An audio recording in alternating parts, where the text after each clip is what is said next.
கர்த்தர் கொடுத்த அந்த நாளுக்காய் கர்த்தரை நான் நன்றியோடு துதிக்கிறேன், ஸ்தோத்தரிக்கிறேன். நம்ம ரட்சிக்க தான் மனிதனானார். நம்ம ஆண்டவரை பற்றி நம்ம அறிஞ்சிக்கணும்னு சொல்லி ஒன்றா படிச்சுட்டு வரும்போது, அவர் எதுக்கு மனிதனானாருங்கிறத நம்ம தெரிஞ்சுக்கணும். நம்ம ஆண்டவரை பற்றி அதிகமாக தெரியும்போது தான் நமக்கு அந்த விசுவாசமே வரும். அந்த விசுவாசத்தை நம்ம பலப்படுத்தணுன்னாக்கி வசனங்கள் மூலமாக ஆண்டவரோடு பேசுகிற அந்த அவருடைய சத்தத்தை கேட்குற பிள்ளைகளாக நாம் இருக்கிறதுக்கு இன்றைக்கி ஜெயிப்போம். அந்த காரியங்களை நம்ம கற்றுக்கிட்டும் போது ஆண்டவர் நமக்கு பெரிய ஆசீர்வாதத்தை செய்கிறார். இப்போ நல்ல தகப்பனே நமக்கு நன்றி செலுத்துகிற சுவாமி.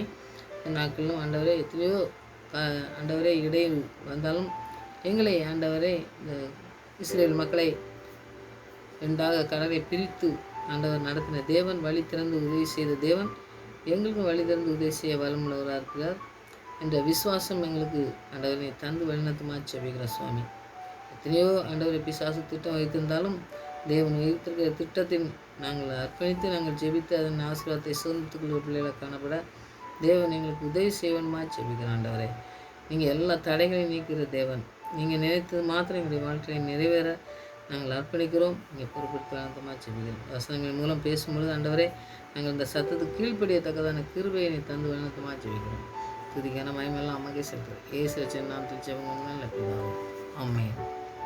இந்த நாட்களில் நாம் 1 பேதுரு 5வது அதிகாரத்தில் 6வது வசனத்து தான் நமக்கு எல்லாம் தெரிஞ்ச வசனம் தான். ஆகையால் ஏற்ற காலத்தில் தேவன் உங்களை உயர்த்தும்படிக்கு அவருடைய பலத்த கைக்குள் அடங்கி இருங்கள். நாம் ஒருத்தரை நம்பணுன்னா அதை பார்த்தோம். நம்ம இப்போ நம்ம ஒருத்தர் கருத்தில் இருக்கோம் அப்படின்னம்னாக்கி அடங்கி இருக்கணும் அப்படின்னு சொன்னாலே கீழ்ப்படிஞ்சு இருக்கணும்னு நமக்கு தெரியும். அப்படி கீழ்ப்படிஞ்சு இருக்கணும்னாக்கி அவர் என்ன செஞ்சுருக்காரு, அவருக்கு கீழ்ப்படிஞ்சு இருக்கணும்னு நம்ம கேட்போம் பார்த்தீங்களா. நம்ம ஒருத்தர் ஒரு பதவியாக இருக்கலாம், அந்த மாதிரி இருக்கும்போது அவங்களுக்கு ஏன் கீழ்ப்படினாக்கி அவங்கள்ட்ட ஏதோ அவங்க ஒரு பதவினாக்கி அவங்க நம்மளை விட மேல் பதவி இருக்கிறதுனால அவங்களுக்கு நம்ம தாழ்மையாக இருக்கணும், நமக்கு கீழ்ப்படிஞ்சிருக்கணும் அப்படின்னு சொல்கிறோம் பார்த்தீங்களா. அது மாதிரி ஆண்டவர் நமக்கு எதுக்காக வந்தார், உலகத்துக்கு வந்தார் அப்படிங்கிறத இன்றைக்கி நம்ம தியானிக்கலாம். அவர் எதுக்காக வந்தார், நமக்கு மனிதனானாலும் நம்ம ரட்சிக்க தான் வந்தார். அதை நம்ம புரிஞ்சுக்கிட்டோம்னாக்கி அவர் கருத்தில் நம்ம இருக்கிறதுக்கு அர்ப்பணிப்போம்.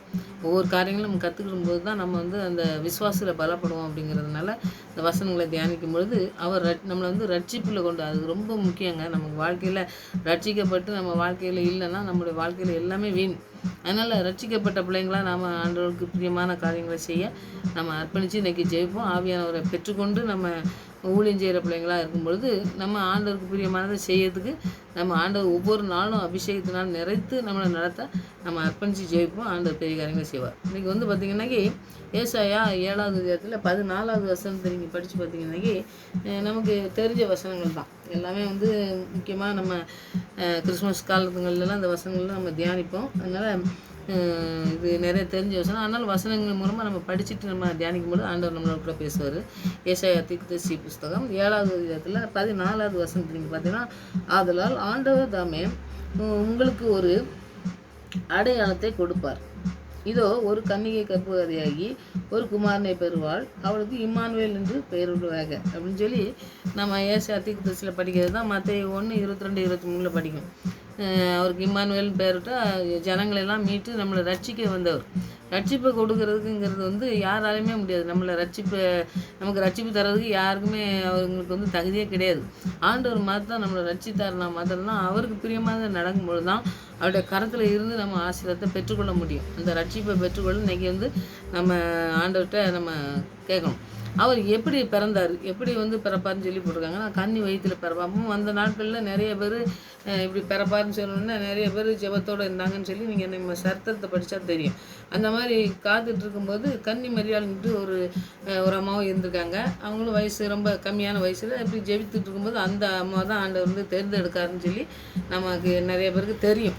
அந்த மாதிரி தெரியுறதுனால நம்ம அந்த கன்னி வயதில் பிறக்கிறதுங்கிறதும்போதே பார்த்திங்கன்னாக்கி ஒரு விசித்திரமான அதாவது ஒரு மான் துணை இல்லாமல் பிறக்கிறது உலகத்தில் அது நம்ம சாத்தியமே கிடையாது. அதை ஆண்டவர் அப்படி பிறந்தார். ஆவியானவரால் பிறக்கப்பட்ட ஒரு மனுஷனாக இருந்தார். அது மனிதனாக ஆனாலும் நமக்கு ரட்சிப்பை கொடுக்கறதுக்காண்டி நமக்கு வந்தாருங்கிறது தான் இன்றைக்கி நமக்கு தியானம். நம்ம அந்த வசனத்தின் மூலமாக தியானிக்கலாம். ஒரு கனியை வயிற்றில் பிறப்பான்னு சொல்லி யார் சொன்னார்னா, கிறிஸ்து பிறக்கிறதுக்கு ஒரு 700 500 ஆண்டுக்கு முன்பாகவே வந்து தீர்க்க தரிசனமாக வந்து ஏசாயா தீர்க்கதரிசியில் சொல்லிட்டாரு. அப்போ வந்து அப்போ வந்து பாருங்கள் எப்படி தீர்மானம், ஆண்டவருடைய தீர்மானம், ஆண்டவருடைய திட்டங்கள்லாம் பாருங்கள் இயேசு கிறிஸ்துவின் மூலமாக அவர் வந்து செய்கிறதுக்கு பிதாவானவர் வந்து தேர்ந்தெடுத்து வச்சுருக்கத ஒரு தீர்க்கதரிசியின் மூலமாக ஆண்டவர் வந்து எழுதி வைக்கார், சொல்கிறாரு. அப்போ நம்முடைய வாழ்க்கையில் பாருங்கள் நமக்கு ஒரு பாருங்கள் ஆண்டவருடைய திட்டம் எப்படி திட்டம் நடந்தது, அந்த மாதிரி நம்முடைய வாழ்க்கையில் ஒரு திட்டம் வச்சு தான் ஆண்டவர் வந்து நம்மளை பிறக்க வைக்கார். அப்போ நம்ம பிறக்கும் போதே பார்த்தீங்கன்னாக்கி எப்படி ஆண்டவருக்கு பிரியமானது நடக்கணும் அப்படிங்கிறத வந்து நம்ம உறுதியாக நம்பி அவரை வந்து நம்ம ஜெபித்து நம்ம வந்து ஆசீர்வாதத்தை பெற்றுக்கொள்ளணும்னா அப்படி இருந்தோம்னாக்கி நாமளும் வந்து பாருங்கள் அந்த ஆண்டவரை போல் நம்ம இருக்கணுங்கிறதுக்கு தான் அந்த மாதிரி ஆண்டவர் வந்து பிறந்தது மனிதனாக தான் பிறந்தார், நம்மளை போல் மனிதனாக பிறந்தார். அதனால நாமளும் வந்து பார்த்திங்கன்னா அவர் பிறந்தாலும் அவருடைய திட்டங்கள் தீர்க்கதரிசி சொன்ன திட்டங்கள் இருக்குது பார்த்திங்கன்னா அது பூரா ஏசாயா தீர்க்கதரிசியில் நீங்கள் பார்த்தீங்கன்னாக்கி அந்த மாதிரி திட்டங்கள்லாம் அவர் காரியங்களில் நடக்குதுன்னு நம்ம பார்க்கலாம். வெறும் நம்மளை மனுஷனாக பிறந்தாலும் பாவம் இல்லாமல் பிறந்தார். அதனால் பாவங்களை கழுவ மாத்திரம் கிடையாதுங்க, பாவத்திலேருந்து மாத்திரம் இல்லை, நம்ம ரட்சிப்பும் கிடைக்கிறதுக்கு அவர் வந்து ரட்சகராக பிறந்தார். அப்போ நம்மளை வந்து ரட்சிப்பு அப்படிங்கும்போதே பார்த்திங்கன்னாக்கி நமக்கு நம்முடைய வாழ்க்கையில் இந்த ரட்சிப்பு இருக்கணும் அப்படின்னம்னாக்கி ஆண்டோடைய கரம் நம்மளோட கூட இருக்கணும். பிதாவானவர் எப்பொழுதும் கிறிஸ்துவோட இயேசு கிறிஸ்துவோட இருந்ததுனால தான் அவர் அனுப்புனதை அவர் செய்ய முடிஞ்சுது. ஏன்னா தனியாக நான் இல்லைன்னு எப்பவும் சொல்வார். அப்போ வந்து நம்மளோட கிறிஸ்து இருந்தால் மாத்திரம்தான் நாம் வந்து அவருக்கு பிரியமான காரியங்களை செய்ய முடியும். அவருக்கு பிரியமானது மாத்திரம் இல்லை, அவருடைய ரட்சிப்பை பெற்றுக்கொள்ளணும்னா அவருடைய பாவங்கள் செய்யாத அந்த சுபாவத்தை வந்து நம்ம ஆண்டவராக இயேசு கிறிஸ்து தான் நம்ம பெற்றுக்கொள்ள முடியும். அதனால் அவருடைய கரத்தில் இருந்தவனாக்கி என்ன கிடைக்கும்னாக்கி பாவம் மன்னிப்பு கிடைக்கும். அடுத்தது வந்து நம்ம பாவம் செய்யாத அந்த இருதயத்தை நமக்கு தர்றாரு.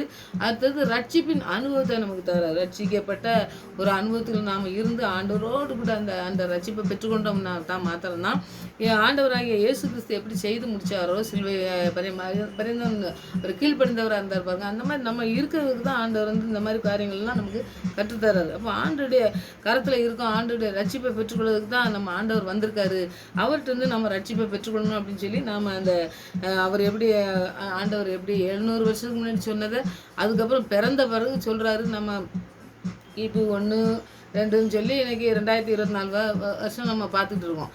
ஆனால் பாருங்கள் அப்பவும் வந்து ஆண்டவர் நிறைவேற்றினதை நம்ம பார்த்து அதை தான் நம்ம தியானிக்கும். ஆண்டவர் இப்படி செய்து முடித்தார். இயேசு கிறிஸ்து எத்தனை வருஷத்துக்கு முன்னாடி ஏசாயா தீர்க்கதரிசி மூலமாக எழுதுனது நிறைவேறிச்சுது, தீர்க்கதரிசி மூலமாக சொன்னது அதை நிறைவேற்றினார். அப்போ நிறைவேற்றாத மனுஷங்களும் நிறைவேறின சிம்சன்லாம் நிறைவேற்றாமல் இருந்தான். அந்த மாதிரி சிலர் வந்து கீழ்ப்படியாமல் இருந்தாங்க. நான் ஆண்டவரை இயேசு கிறிஸ்து எப்படி வந்தார், எப்படி நமக்காண்டி வந்தார், கண்ணின் வயிற்றில் பிறந்தார். மற்றவங்கெல்லாம் யாருமே அந்த மாதிரி பிறக்கலை, அவங்களாம் பாவத்தின் மூலமாக பிறந்தவங்க தான். ஆனால் ஆண்டவரை இயேசு கிறிஸ்து எதனால நம்ம ரட்சிப்பை ஆண்டவர்கிட்ட மாத்திரம்தான் பெற்றுக்கொள்ள முடியும், அவர் மாத்திரம்தான் நமக்கு ரட்சிப்பை தர முடியும் அப்படிங்கிற காரியங்களில் ஆண்டவர் வந்து நம்மளை ரட்சிக்க தான் மனிதனாக வந்தார் அப்படிங்கிறத நம்ம தியானித்து இந்த நாட்களில் அர்ப்பணித்து ஆண்டவரே நீங்கள் மனிதனானது எனக்காண்டி எனக்கு ரட்சிப்பு தர என்னுடைய பாவங்களை மன்னிப்பை பெற்றுக்கொள்ளதுக்கு நீங்கள் வந்தீங்க. அதுதான் நாங்கள் உணர்ந்து உங்களுடைய கருத்தில் நாங்கள் அர்ப்பணிக்கிறோம். உங்கள் கருத்தில் நாங்கள் இருந்தோம்னாக்கி எங்களுக்கு என்ன கிடைக்குங்கிறத நாங்கள் உணர்ந்து கொண்டோம் ஆண்டவரே, அதை நாங்கள் செய்ய எங்களுக்கு உதவி செய்யுங்கன்னு சொல்லி நம்ம ஜெபிக்கலாம். ஆண்டவர் அப்படியே நமக்கு இந்த காரியங்கள்லேருந்து நமக்கு விடுதலை தந்து பாவங்கள்லேருந்து ரட்சிப்பை தந்து நமக்கு அந்த ரட்சிப்பை தரதுக்கு மனிதனாக இருங்க ஒரு இருதயத்தை நமக்கு தருவார். அதை நம்ம அதை தெரிஞ்சுக்கிட்டால் மாத்திரம்தான் ஆண்டவருக்கு நம்ம அர்ப்பணிக்க முடியும்.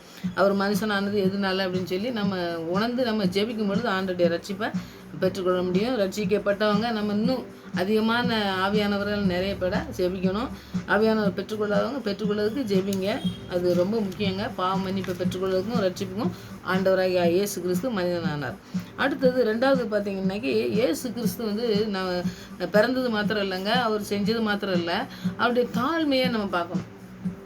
நமக்கு வந்து நிறைய நேரத்தில் தாழ்மைங்கிறதுலாம் நிறைய நேரத்தில் வரவே வராது. ஏன்னா வந்து எதுக்கு தாழ்ந்து போனோம்னா நான் எதுக்கு தாழ்மையாக இருந்துட்டு எதுக்கு போகணும் அப்படின்னு சொல்லி நம்ம நினைக்க பார்த்தீங்களா. அந்த மாதிரி ஆண்டவராக இயேசு கிறிஸ்து நினைக்கவே இல்லை.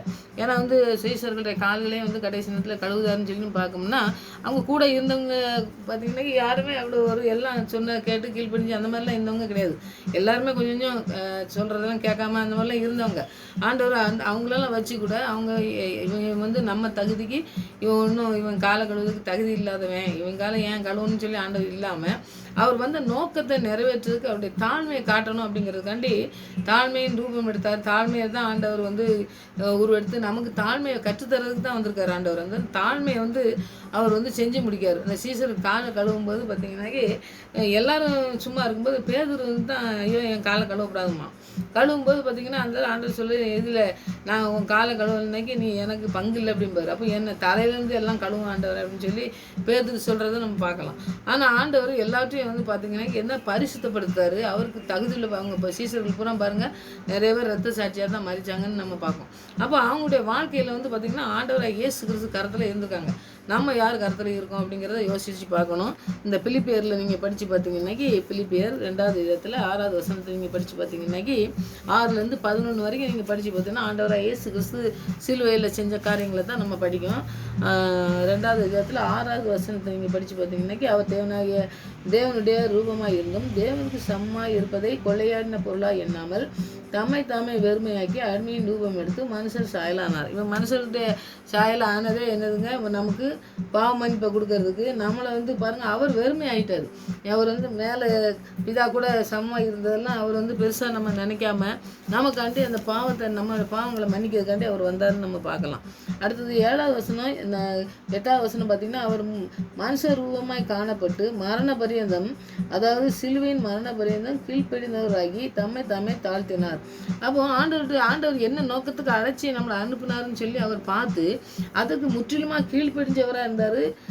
எந்த இடத்துலையும் போய் பாருங்கள் வேண்டாத காரியங்களே பேசி நான் பெரிய எனக்கு எல்லாம் இருக்குது, எனக்கு பிதா எல்லாம் செய்வார் அப்படின்னு சொல்லி இப்போ சிலுவையில் அறையப்படுறதுக்கு முன்னாடி அவங்க இழுக்கிறதுக்கு வரும்போது கூட சொல்லுவார். அப்போ பேதுரு காதை வெட்டும்போது சொல்லுவான் இன்னைக்கு இது உரையில் போட்டுன்னு சொல்லிட்டு ஆண்டவர் வந்து சொல்லுவார், பிதாவை நோக்கி கூப்பிட்டோம்னா எனக்கு 12 லேகியன்னா ஒரு லேகியன்னு சொன்னால் 6000 பிசாசு பிடிச்சவன்னு சொல்லுவார்.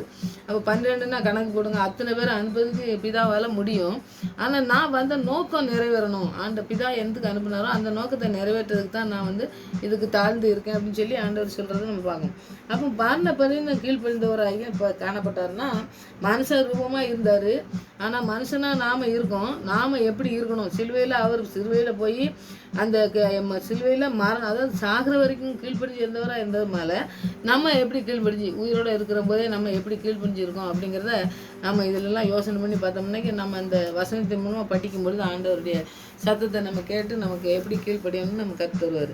அடுத்தது வந்து ஆதலால் தேவன் எல்லாவற்றுக்கும் மேலாக அவரை உயர்த்தி பாருங்கள். ஆண்டவர் கீழ்ப்படிஞ்சதுனால அவர் எல்லாத்துக்கும் எல்லாவற்றுக்கும் மேலாக உயர்த்தார் ஆண்டவர் வந்து. அப்போ நம்முடைய வாழ்க்கையில் ஆண்டவருக்கு நம்ம எத்தனை காரியங்கள் நம்ம கீழ்ப்படிதோமோ அவருடைய சத்தத்துக்கு கீழ்ப்படிஞ்சு நம்ம தாழ்த்தும் பொழுது அவர் நம்மளை உயர்த்துவாரை தவிர நம்ம தாழ்த்த மாட்டார். அப்போ அந்த இடத்துல நாம் படிக்கும்போது பார்த்திங்கன்னா ஆண்டவர் எப்படி தாழ்த்தினார், நாம் எப்படி இருக்கோம் அப்படிங்கிறத நம்ம இந்த இடத்துல தியானிக்கணும். 10வது வசனத்தை பார்த்திங்கன்னா இயேசுவின் நாமத்தை வானோர் பூலோகத்தோர் பூமியின் கீழனுடைய முழங்கால் யாவும் முடங்கும் படிக்கும்.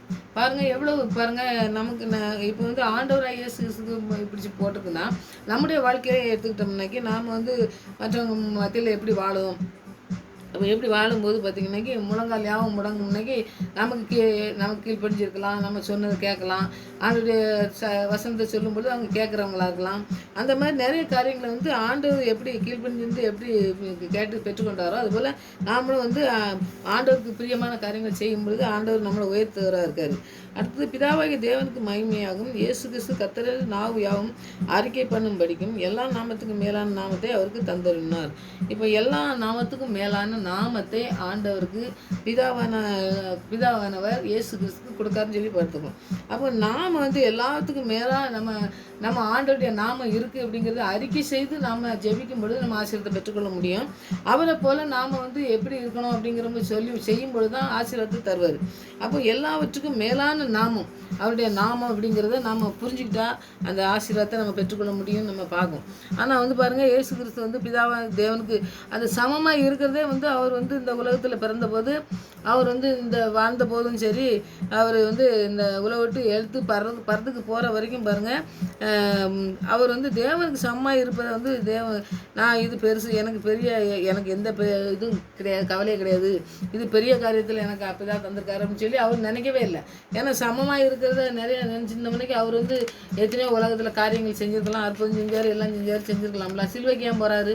அப்போ வந்து ஆண்டவர் எந்தக்கு பிதாவானவர் அனுப்புனாரோ இருந்தாரோ அதை தான் நினச்சார் ஒழிய இது எனக்கு எல்லாம் இருக்குது அப்படின்னு சொல்லி அவர் வந்து ஒரு பெருமையாக சமமாக இருக்கணும், நம்ம பிதாவும் என் கூட தான் இருக்கார், ஆனால் சமமாக இருக்கிறதுங்கிறது வேறு. அது என் கூட தான் இருக்கார், சமமாக இருந்து நான் என்னெல்லாம் செய்வேன்னு சொல்லி அவர் வந்து இந்த அதிகாரத்தை வந்து பயன்படுத்தவே இல்லை அப்படிங்கிறத நம்ம பார்க்கலாம். அப்போ வந்து பாருங்கள், அவர் வந்து நோக்கம் வந்து பாவத்திலேருந்து நம்மளை மன்னிக்கணும். அவர் வந்து அந்த தாழ்மையை வந்து நமக்கு எல்லாவற்றுக்கும் மேலான நாமத்தை வந்து தாழ்த்துனதுனால தான் அவருக்கு பெற்றுக்கொண்டாருன்னு நம்ம பார்க்கோம். அவருடைய நாமம் வந்து எப்படிப்பட்டது, முழங்கால் யாவும் முடங்கும்படி அவர் வந்து உயர்த்தினார்னா, எல்லா நாமத்துக்கும் மேலான நாமத்தை அவருக்கு வந்து உயர்த்தி அவருக்கு வேறு யாருக்குமே கொடுக்கக்கூடாத அந்த காரியத்தை வந்து உலகத்துக்கு தந்து நம்மளை மீட்டெடுக்கக்கூடிய ஒரு நல்ல தகப்பன் நமக்கு இருக்கார்.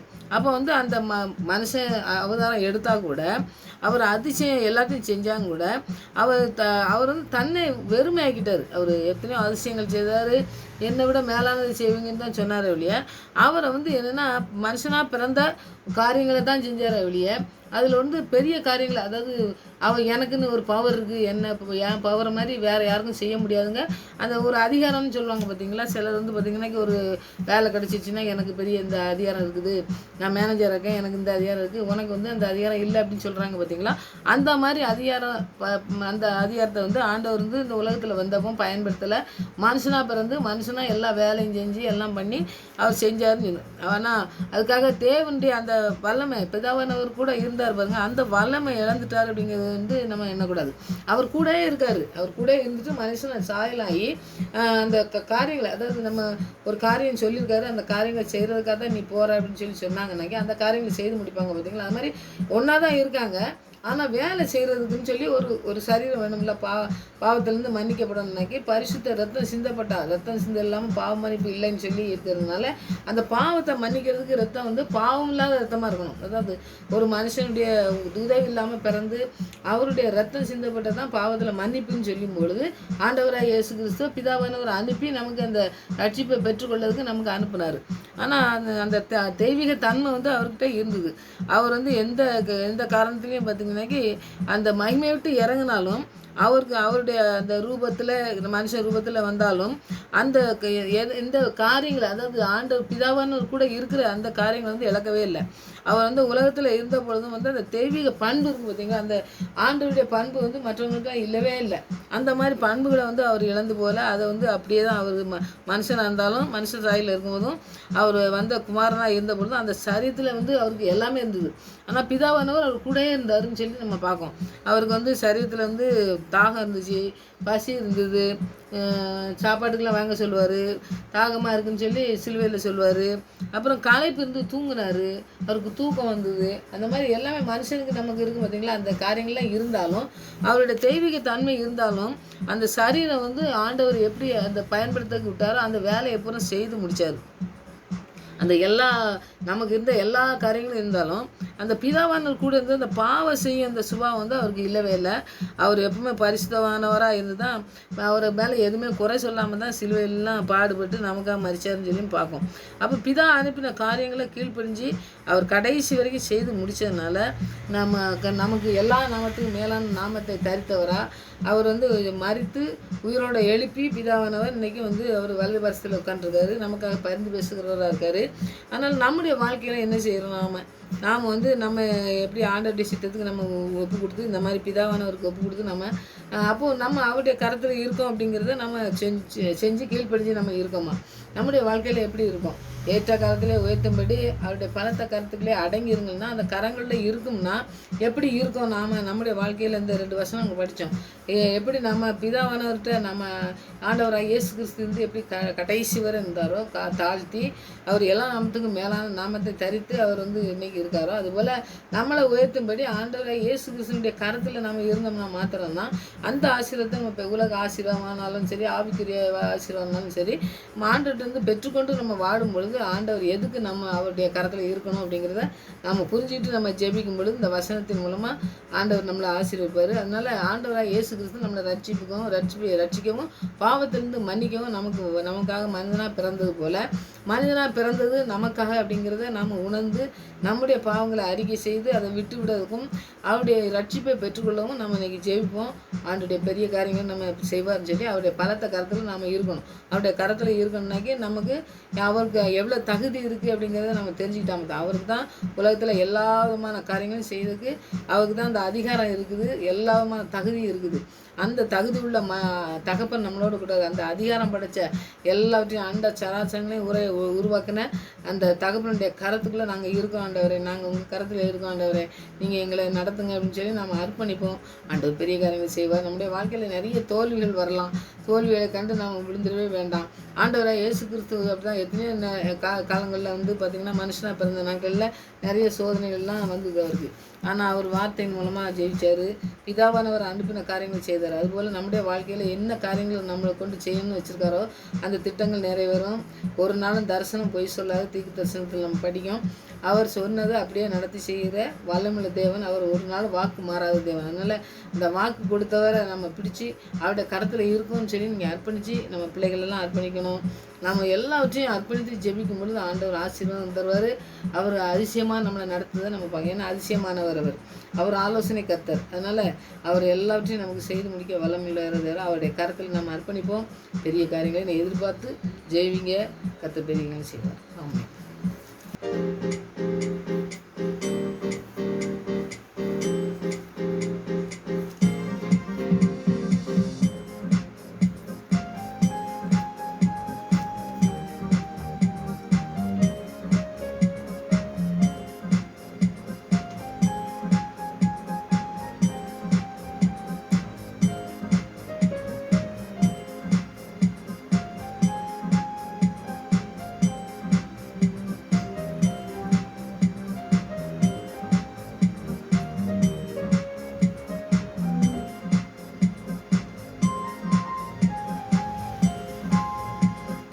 இயேசு நல்லவர், ஒருபோதும் கைவிடார், ஒரு நாளும் விலகிடார். நம் இயேசு நல்லவர், ஒருபோதும் கைவிடார், ஒரு நாளும் விலகிடார். ஒன்று சேர்ந்து நாம் துதிப்போம், சாத்தானை மிதிப்போம், தேசத்தை சுதந்தரிப்போம். ஒன்று சேர்ந்து நாம் துதிப்போம், சாத்தானை மிதிப்போம், தேசத்தை சுதந்தரிப்போம்.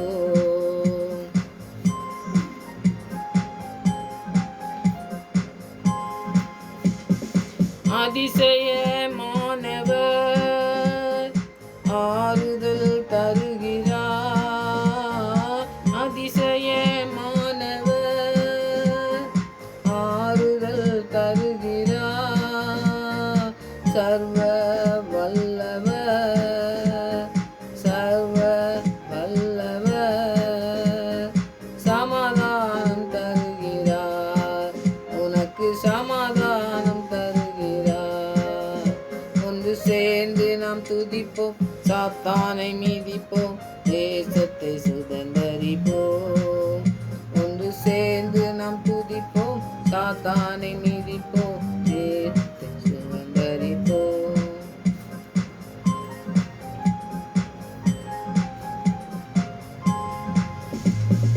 கண்ணீரை காண்கிறார், கதறலை கேட்கிறார். கண்ணீரை காண்கிறார், கதறலை கேட்கிறார். வேதனை அறிகிறார், வேதனை அறிகிறார். விடுதலை தருகிறார், இன்று விடுதலை தருகிறார். ஒன்று சேர்ந்து நாம் துதிப்போம், சாத்தானை மிதிப்போம், தேசத்தை சுதந்தரிப்போம். ஒன்று சேர்ந்து நாம் துதிப்போம், சாத்தானை மிதிப்போம், தேசத்தை சுதந்தரிப்போம்.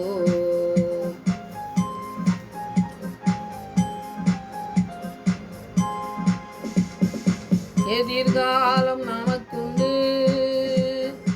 எதற்கும் பயமில்லை. எதிர்காலம் நமக்குண்டு, எதற்கும் பயமில்லை. அதிகாரம் கையிலே, அதிகாரம் கையிலே, ஆளுவோம் தேசத்தை, நாம் ஆளுவோம் தேசத்தை. ஒன்று சேர்ந்து நாம் துதிப்போம், சாத்தானை மீதிப்போம், தேசத்தை சுதந்தரிப்போம். ஒன்று சேர்ந்து நாம் துதிப்போம், சாத்தானை மீதிப்போம், தேசத்தை சுதந்தரிப்போம். நம் இயேசு நல்லவர், ஒரு போதும் கைவிடார், ஒரு நாளும் விலகிடார். இயேசு நல்லவர், ஒரு போதும் கைவிடார், ஒரு நாளும் விலகிடார்.